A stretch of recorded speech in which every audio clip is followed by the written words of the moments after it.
This is Karen with newclevelandradio.net, and it is time for Avoid the Maze. You are special.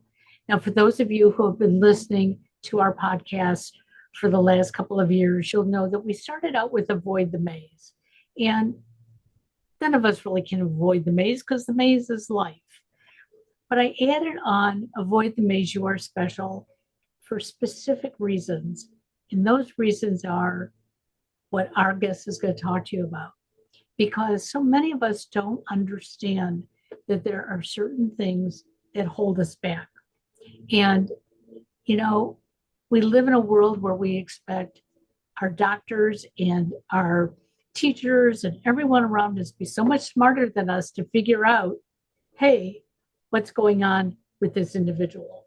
And typically they don't know. And we are left in a state of confusion. My guest today is Sue Day.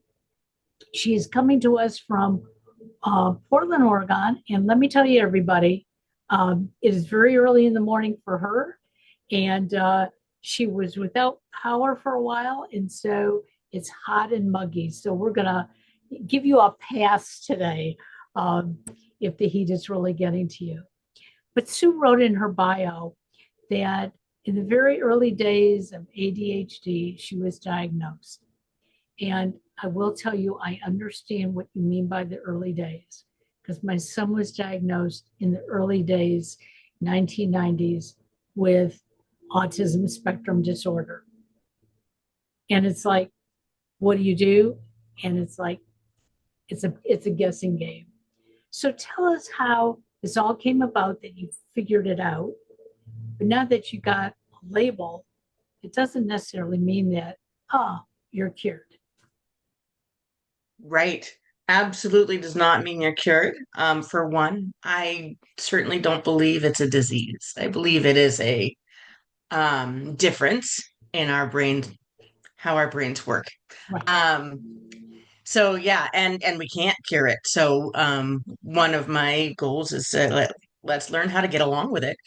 Um, so yeah, back in 1988, actually, I was diagnosed at a time when boys were getting diagnosed, at least to an extent that was still overwhelming then, as it is now to the media. Everybody's getting overdiagnosed with ADHD. Um, and that's not true.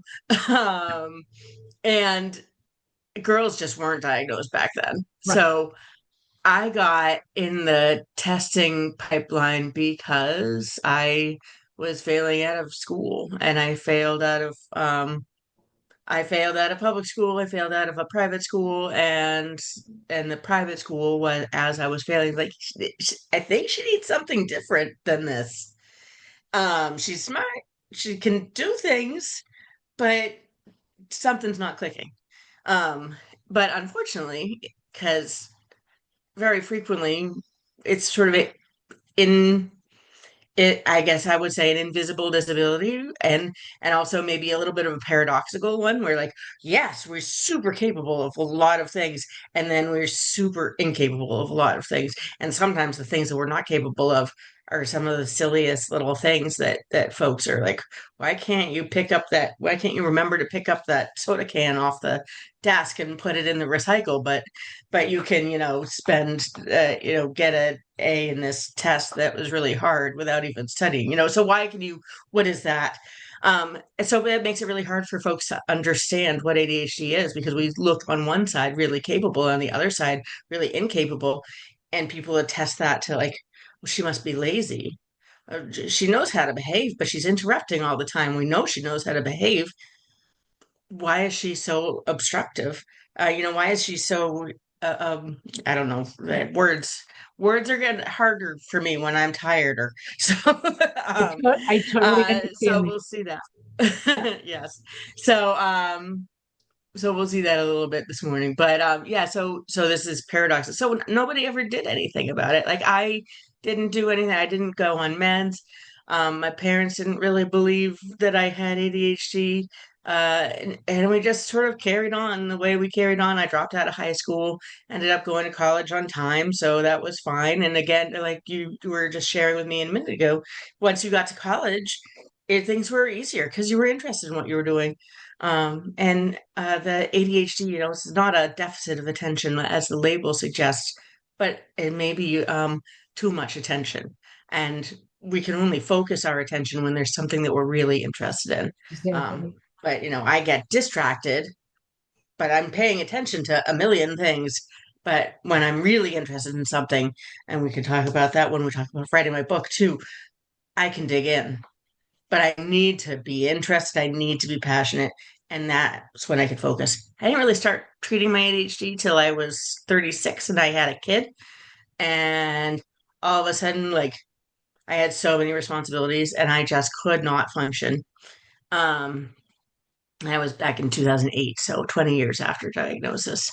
And at that time, still, I just did meds. So there was I just took meds. I was like, oh, it's great. This works nicely. Um, and it wasn't until much later than that that I actually started treating it holistically.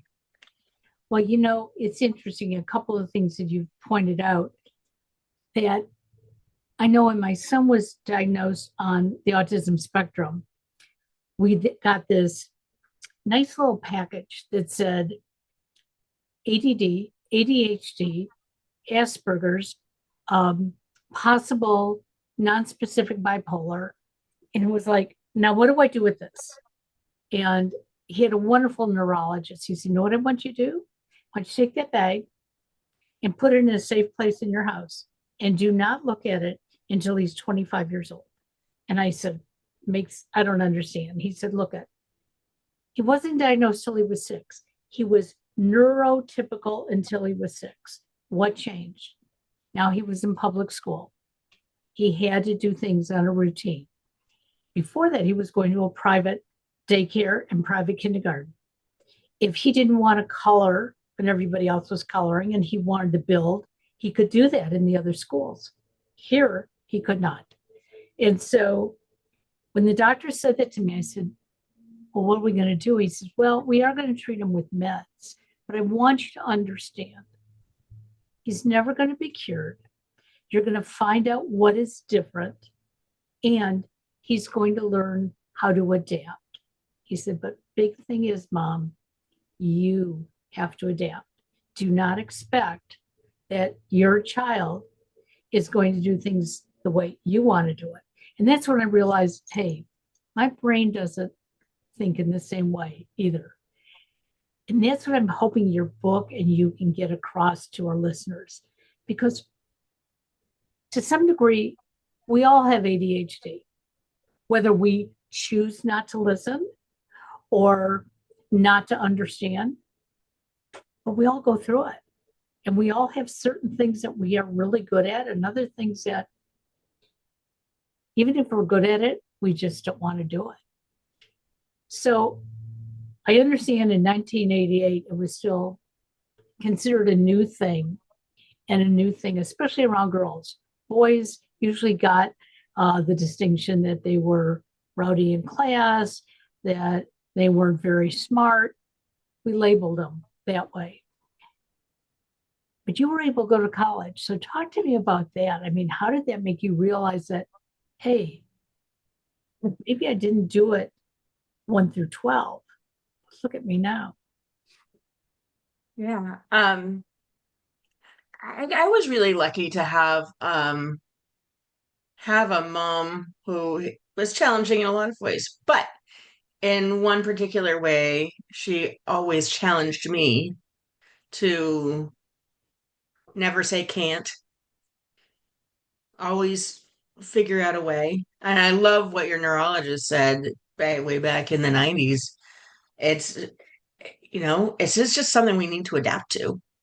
And so I didn't do great in college. I went to 5 different colleges. I finally, graduated I had to find my way, right? So Sure. I didn't take a linear path through college. I found a way that would um, would be interesting and meaningful to me. And that's one thing that is fairly universal with ADHDers and folks on the spectrum.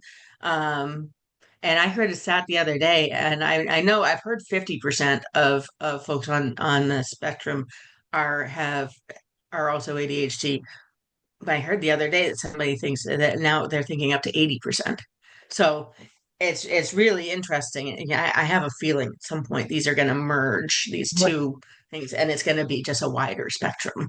Um, so I lost my track of thought a little bit. Oh, I found something that was we have an outsized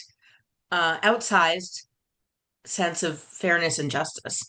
I think partly that's because um partly that's because we've been maybe we don't haven't always felt like we've been treated fairly, right? Right. We've been things have been expected to about us that we're not necessarily feeling like we're is fair for our brains, right? And then partly I think it's just we have this sort of natural empathy um and compassion for others that is I think something that we can often sort of sense how people are feeling without um, without needing to be told. And partly, I think that's because we pay attention to everything. We don't have these filters, so we see people's little micro movements, their body language, whatever. We see that. And can and interpret it that. And sometimes we're right, sometimes we're wrong, but a lot of times we're right. But so we have this natural sense of um, justice and fairness that just like really drives a lot of us. And I needed to find a program in college that really spoke to me in a way that I felt I was going to be able to make a difference in the world. Um, and it took me a long time to figure that out. And ended up having to make my own. So I made my own major, at the very end and finally graduated in the year 2000, I believe. It's interesting because so much of what I'm hearing you say, I if I had known a fraction of this when my son was growing up, it would have been easier. Um, thank God, like I said, for his neurologist that we didn't try to pigeonhole him. Um, but he too has his sense. He can read people. I thought I could read people well. He reads people to a T. He can tell you almost on first look, how this relationship is going to go. But what I'm really amazed about is that when you finally find your purpose, find your niche, that's where you blossom. And whatever people thought about you prior to then, all of a sudden they change. It's like, well, look, Sue wrote a book. Sue has her degree. Sue is helping other people. I think if all of us tried to find our purpose in life, I think that's the best education we can have because sitting in a classroom was not for me. I don't know how I got out of high school the way I did, but I cheated when I went to college. I only took my communication classes. Didn't take history, I didn't take math, I didn't take anything else. And after 2 years, the college said to me, well, you've taken, years 1 through 4. We're going to give you an associate's degree, but you should come back and take the math and science. And I said, no, because my brain wasn't ready for it. 30 plus years later, I went back to school and decided to do all that. And let me tell you, I had to work hard at it. I can do my checkbook, I can do my taxes, I can use numbers that way. But trying to take a math course over my head. But I passed it, and that's all I needed to do. So tell me what it feels like to you when you're asked to do something, but your brain is not engaged. What a great question. And it's actually surprisingly one I don't get very often. Um, People don't ask like what's it like when you're resisting something, or when something is resistant to you. Um, and it can be really painful, actually. I bet you've seen this with your son, and perhaps with yourself too. When you're asked to do something that is boring, repetitive, something where a concept where you're not grasping, and you're asked to sit and really try to focus and grasp it, it can be painful. I remember having to sit and, have my parents or my grandmother try to get me to do my homework. And it hurt like at the back of my head. It's like, I couldn't stand it. I wanted to scream. It was awful. And I think that's a really important question, because people don't understand how painful it is to get us ourselves to do these things that our brains don't want to do. So even just getting a little emotional about it is clearly something like, oh, wow, I haven't really talked about this publicly. It is really meaningful. Well, and I'm glad you said that because I didn't understand this, what my son was going through. I always looked at it as, you're just being defiant. You just don't want to do it. You want to go play your video games. You want to go. And yeah, he did because that was more interesting to him. It wasn't until he went to college and I watched how he studied. To me, I went back to college at the same time that he was in college. I was working full time, but I came home every night and I was on my computer and I was reading my books and I was doing everything I had to. He waited. He found a way to let his brain calm down. And then he would go spend maybe 15 or 20 minutes. And that was it. And in the beginning, I was very argumentative with him. Look what I'm doing. And he finally had to say to me, Mom, my brain doesn't work that way. And it was like, okay. And every course I kept waiting for him to fail because my mind, but that's all he needed was that 15 or 20 minutes, but he had to do it on his time schedule. And sometimes, an assignment was a little bit late, but he still got it all in and he still graduated. So for parents out there or individuals, understand that what you're feeling is real. I mean, I just can't. I sometimes want to cry that maybe I put him through too much. And I'm sure that you probably feel the same way, that your mother didn't know any different, neither did your grandmother. Right. Right. Yeah, no, they did not know. And the media was saying this isn't real. So they weren't, not only did they not know, but they were given information that steered them away from what would have been a more productive path, or what might have been a more productive path. I have one of those brains, which a lot of us do, that says, you can't tell me what to do, and I can't either. So it's an interesting, it's like a little puzzle to figure out. And when I think of it as a puzzle to figure out and sort of gamify it a little bit, that actually helps a lot. But and I love the hearing about your son, like as long as he's in the zone, in the right place, and that happens to a lot of us, as long as we're in the right place at the right time, we can learn tons of stuff in a very short period of time. And a lot of people say, I don't, about my work week, like I don't work, 40 hours a week. I worry about working 35 hours a week, and then I do 40 hours a week, 40 hours worth of work in the last 5 hours. So it's, figuring out that's not necessarily the healthiest way to do things, waiting till, everything's on fire to get it done. But figuring out but it works sometimes, and figuring out what it is that's going to let us get it done is super important. And it sounds like your son cracked that code, which is awesome. Well, and what I'm loving hearing you say that, we have this image of how we're supposed to work. And I know before I left corporate America, and because I knew that my brain didn't think the same way everybody else's did, I just worked longer and harder because I was trying to prove to myself I was smart enough to do this. Looking back, I wish I had realized I didn't have to do that, but that's where my brain was at the time. And when I first started podcasting, I started out in that same manner. Well, I can't just do one podcast a week.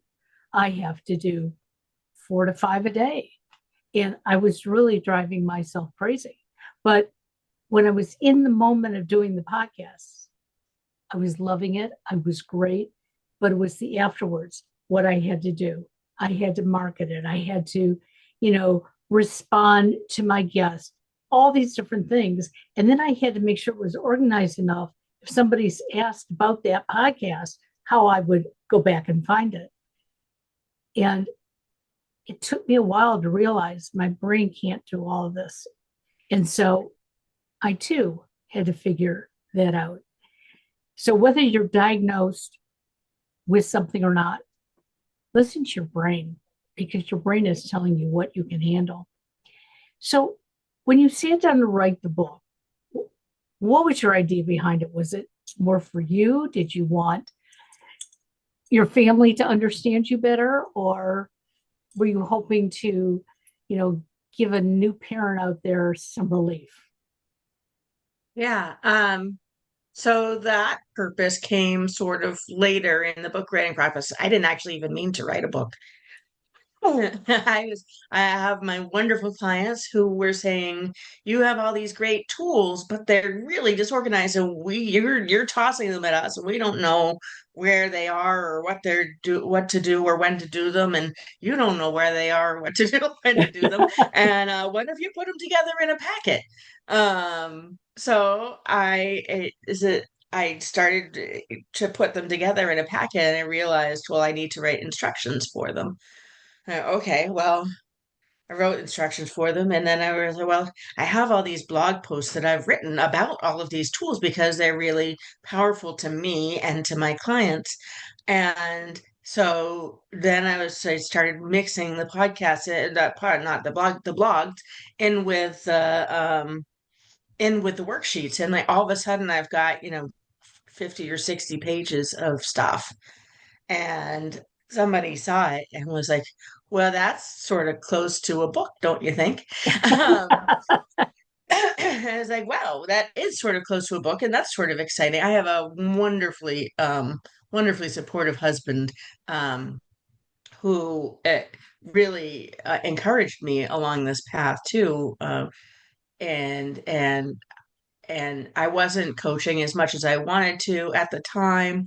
And coaching really feeds me. And if we get a chance, I'd love to talk about that in a little bit. But it's really my purpose. It's my purpose in life. I finally made it to where I belong. And the book sort of became my substitute coaching time because I wasn't doing as much coaching, and that feeds me. So I wrote the book instead. And as I started getting the workbook part of it together, I realized I'm so sick of hearing all these sort of flippant shorts and reels and TikToks about ADHD. Some of them are factually correct. A lot of them aren't factually correct.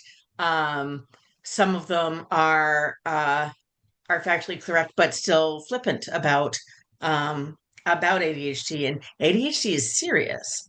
And I don't believe it's a deficit, but that doesn't mean it's not serious, right? In our culture does not support our brains, and our Right. brains need to be supported in order for us to live happy and healthy lives.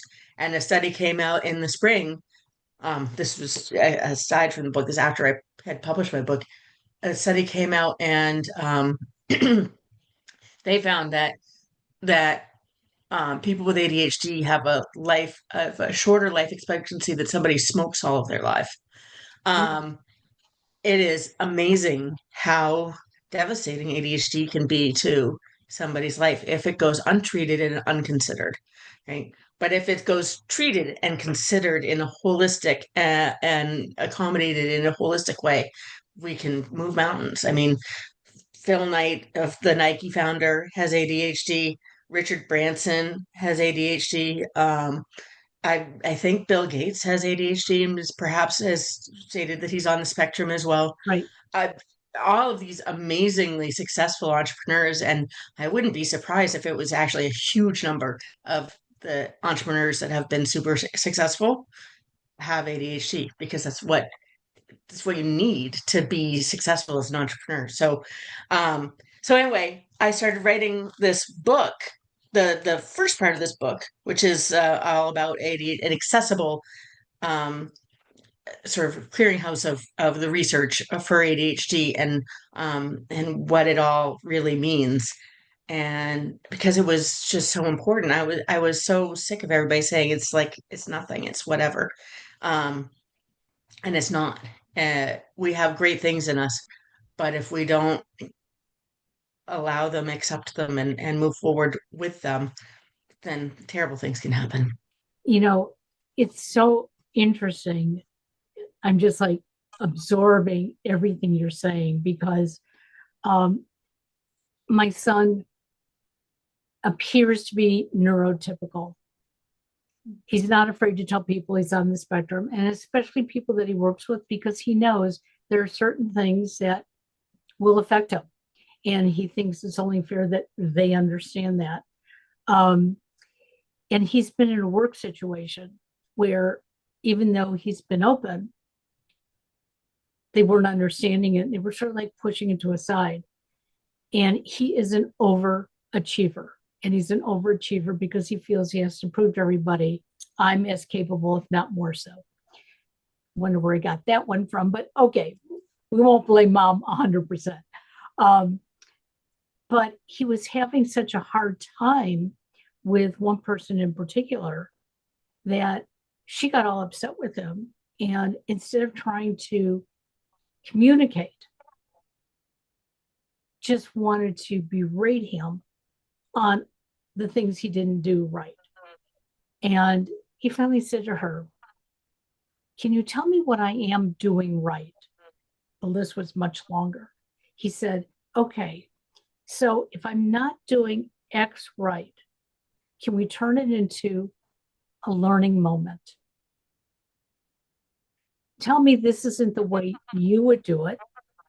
This is the way you might like it to be done. And let's see if I can do it that way. Because my brain isn't going to think the way yours is, and your brain isn't thinking the way mine is." And let me tell you that within 1 week, everything is turned around because this person realized that what he was doing, it wasn't wrong, it was wrong in her mind. And so when you shared this story with me, I said, yeah, I used to do that to you too. It'd be like, you have to eat your dinner now.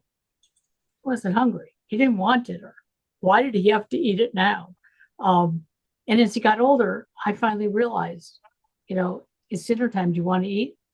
No. Okay. You know how to make yourself a sandwich if and when you're hungry. And that was it. We have to do the same thing with each other's brains. And we have to be willing to admit, you don't have to think like me. So you got this book, you put it together. Um, did you start using it more in your coaching when you went back to coaching then? Yeah, so I was coaching all along, but I just see summertime people don't do as much Right. coaching. People are off doing more fun things usually. Um, but I just before we go into that, I just want to say, oh, how amazing, what an amazing advocate for himself your son is, Yep, absolutely. and how clear and well he did perhaps his manager's job for her by going through that with her, but I'm sure that he taught her how to be a better manager, and that is amazing that he did that and could see clearly and think clearly enough to move into that positive direction with her. So Absolutely. that's really amazing, and it's something that we all need to sort of learn to do. But I would say bravo, mom. Maybe we do some hard things for our kids, but also clearly you did some amazing things for your kiddo too. Thank you. So, yeah. Um, The book, I have started using it much more with clients, and I can use it now for people who can't afford coaching as well, which is really one of the, best side products of this book is that it's hard work. This isn't a book of trips and tick words, tips and tricks. All right. This is a book of tips and tricks. This is hard work in here. This is going to help you figure out where your strengths lie and what your passions are. Um, how to sort of mix your strengths and your passions with your values and figure out really what do I want to focus on? Then how to take all of your big many ideas and figure out which ones you want to understand that you can't do all of them all at once, Yep. right? You can't do 5 podcasts a day all at once without figuring something else out. So like, how do I figure out how to focus my attention on what's most meaningful to me, not throw out everything else, but put it on the back burner and move forward with that. And then how to create this toolbox because we all need help, right? Everybody needs help, and these tools are good if you're neurotypical too. That's every Our society does not teach us to know these things about ourselves. Um, and so when you need help though, where's your resource guide? And so this book helps you sort of develop a resource guide, like I've hit this bump in the road. What's worked in the past when I've done this? Or because oftentimes we hit a bump in the road, we're like, oh, everything is over, it's Yep. broken, I can't do it anymore. And like, oh wait, no, I have this journal of things that I have done things like this before and it has worked. So and so so I love the fact that I can bring this sort of journey of how to create. I went to the ADD Coaching Academy for my coaching school, and they a lot of the tools in this book are from them, and one of my favorite tools at the end is how to create an operations manual for your brain. Um, so something you can sort of reference um, at another time when things are harder or whatever, or when you're planning a project. What am I gonna need to get this done? What resources? Who do I need to ask for help from? Um, and how to move forward with that. So that's the journey of the book, and I love to use it as a coach. It's much deeper and much more powerful and maybe a little easier to get through if you're working with a coach, but if you're working on your own you can still do all this work. It's right in the book. So Well, and I love how you've used that word over and over again because life is work. And that's why I named the podcast Avoid the Maze, because you're going to have to work through it. We're all going to come to a wall and wonder, am I stuck? What do I do? If I turn around and go back, that's the beginning. Well, sometimes you need to go back to the beginning. Sometimes you really have to look right, left, or wonder if you can climb over the wall.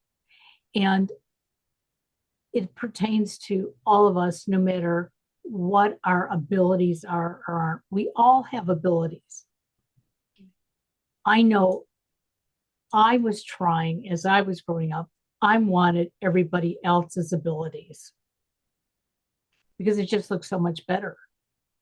And I have to admit, I probably was in my 40s at my corporate job, and we did a needs assessment. And I found out what my strengths were and what my weaknesses were. And I saw this list of weaknesses and I saw some strengths and I was devastated. But when I sat down with the coach, they said to me, we're going to work on your strengths.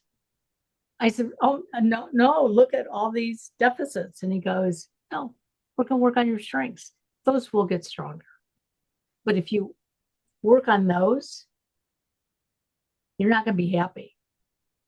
And I looked at him and I could not understand. And for the first 3 sessions, I wasted time, money, and improvement because I wanted to work on my deficits. And he said, you go find another coach. Well, I liked him too much. Fourth session, I walked in. And let me tell you, when that session was over, I was empowered. I knew what I needed to do.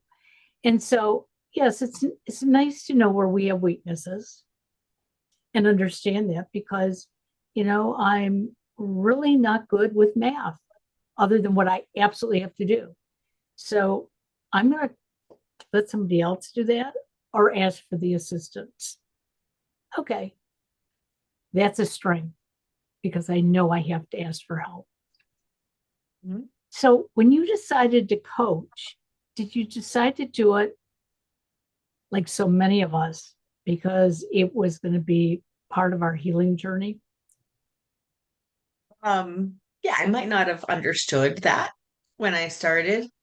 I thought perhaps I had gone through a lot of my healing journey recently with a coach that I had gotten myself.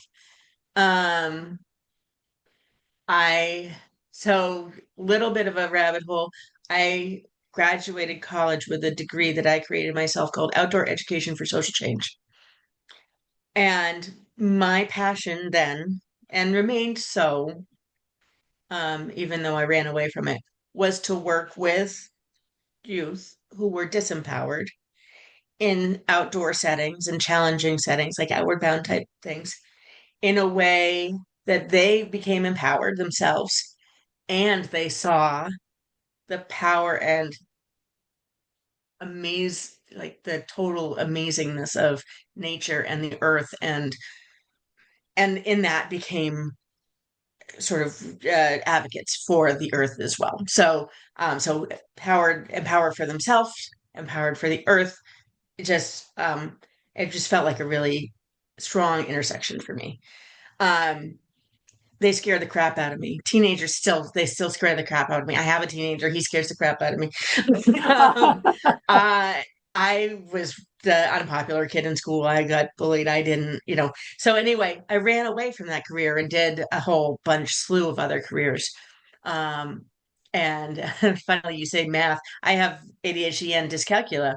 I became an accountant, not a CPA, but a finance director, and in nonprofits. And I never would have thought that was a good career for me.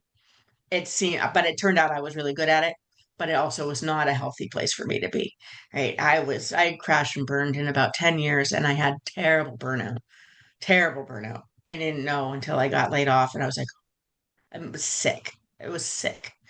Um, and I got myself an ADHD coach then, and it was so powerful learning to work on my strengths and to learning to work in a way that was beneficial to my brain instead of just forcing myself through this path that I thought would make people finally see that I was successful. Right. Um, and I still can't see when people think I'm successful. I still throw dirt on it, like, oh, you don't really mean that. But I'm working on it. So I went to an ADHD coach, and that helped so much. And that was a really transformational journey for me. And that so much that I went to coaching school. And through coaching school, I actually learned even more that coaching was about empowering ourselves to live in our strengths, to live in our purpose. And I was doing exactly what I went to school for. And it just felt like, wow, I came full circle. I needed that journey. I needed to take that journey to get here. And that's fine. I don't have regrets about that. And now I'm home. And yeah, so it was a healing. I went into it thinking I was healed. I've been coaching now for 3 years. I feel like everything I do, I sort of, this work that I talk about in my book doesn't end when you get to the end of the book, right? You can't just create your operating manual and just leave it. You can't do that in a corporate setting. You can't do that for your brain. It's just not. It's things change and things so you have to sort of keep redoing this. And as I do that and I go deeper and deeper and deeper, my therapist said to me the other day, she was like, you know what you're doing? You're doing exactly what I did when I went to when I went to therapy school and started became a therapist myself. You are disassembling yourself and rebuilding yourself from the ground up. And it was so lovely to be seen in that way. And to have that work seen, I was like, and it really, I was really resenting that work because sometimes I resent it. Sometimes, I mean, don't you resent like, oh, why do I have to do this work for myself? It seems so easy for everybody else. You were talking about how you compared yourself to people. I can almost guarantee you it's not that easy for everybody else. We just don't have we have blinders on. We don't see their struggles often, or they hide them really well. Uh, but um, but so learning to do this work has really every interaction now, I become a little bit stronger, a little bit more whole. Coaching feeds me just like it feeds my client. Clients. And it's such a beautiful collaborative relationship in a coaching situation. And it's an amazing process. I was questioned the other day because I do a daily blog, and I put it out on a number of sites, but one of the sites I put it out on is called Next Door, and that's where your community can read. And this one gentleman responds and he goes, "Why are you hanging out your dirty laundry?" And I wrote back and I said, "It's not my dirty laundry. It's my laundry that is being cleansed. And if you don't want to read it, that is fine with me." But my mother used to use that same phrase, you don't hang out your dirty laundry for people to see. But when I write about things that I'm experiencing that I know others are experiencing. I happen to be 75 years old. I belong to a group online of women who are 55 and up. And so many of us wonder on a regular basis, am I really in the right relationship?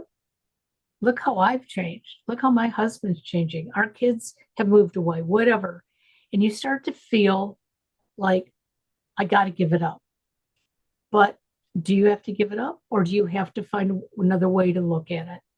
And maybe looking at it in that other way, yeah, maybe you are going to give up some of those things. But it cleanses my brain. And yes, I could keep it in a private file. But I'm hoping if I can reach one person who says, yeah, it's okay to feel that way today, Karen. Oh, I read your thing yesterday and it said you're feeling better. Yeah, but I explained what I did to feel better. Mm-hmm. Sometimes it's taking a walk. Sometimes it's, having a conversation with the person who you feel that you are being pulled away from. Yesterday, I wrote a blog about my father. It would have been his 108th birthday yesterday. Growing up, I was told by my father, my brothers, leave the writing to us. You just can't do it. But I learned how to write the day my father passed away. All of a sudden, I started writing. And my writing has evolved. And yesterday, my one brother read what I wrote. And just one word in an email. Amazing. And it made me realize maybe I couldn't write real well when I was in my teens and my 20s. Doesn't mean that you can't try again. Yeah. And I love what you're doing because ADHD, autism spectrum, it is not a disease. It is the way our brains think. And they don't think any worse than anybody else. They just think differently. Absolutely. So tell us the name of your book, because I think there are a lot of people out there who could really be excited to get their hands on it. Yeah, it's ADHD Brilliance, A Journey into Your Extraordinary Brain. I'll see if I can hold it up to the Ah, camera. yeah, It's now it's it's showing. behaving itself now. So Yeah. there it is.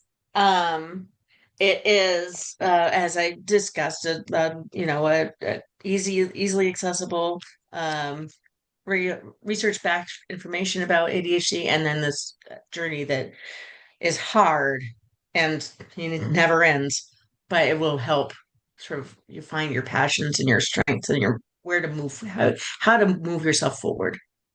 And if people want to follow you or contact you as a coach, how can they find you? They can find me at pathwaysforwardcoaching.com.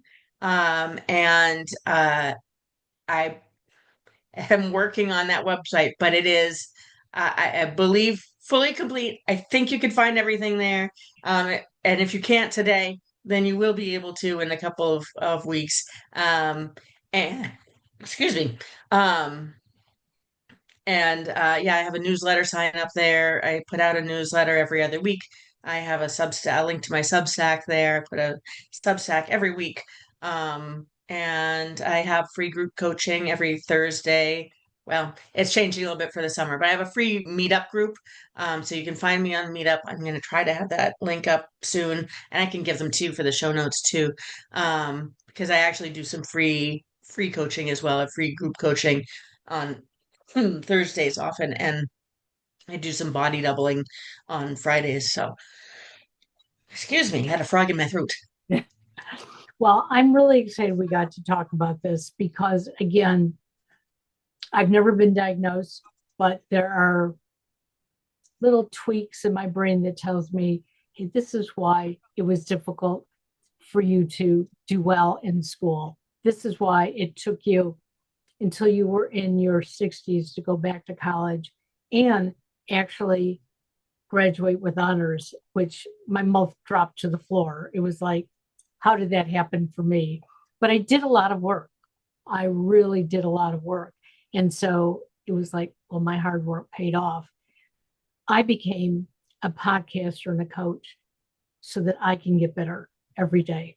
So for those of you listening, you know, you don't have to you don't have to make big changes. It starts with one step, recognizing that you need to do something. It's been wonderful, Sue Day. Thank you for joining me early in the morning. I hope your air conditioning kicks in here real soon and you have a marvelous day. Thank you so much. I've really enjoyed this conversation. Really Okay. insightful. Take care Thank now. you. Bye bye. You too.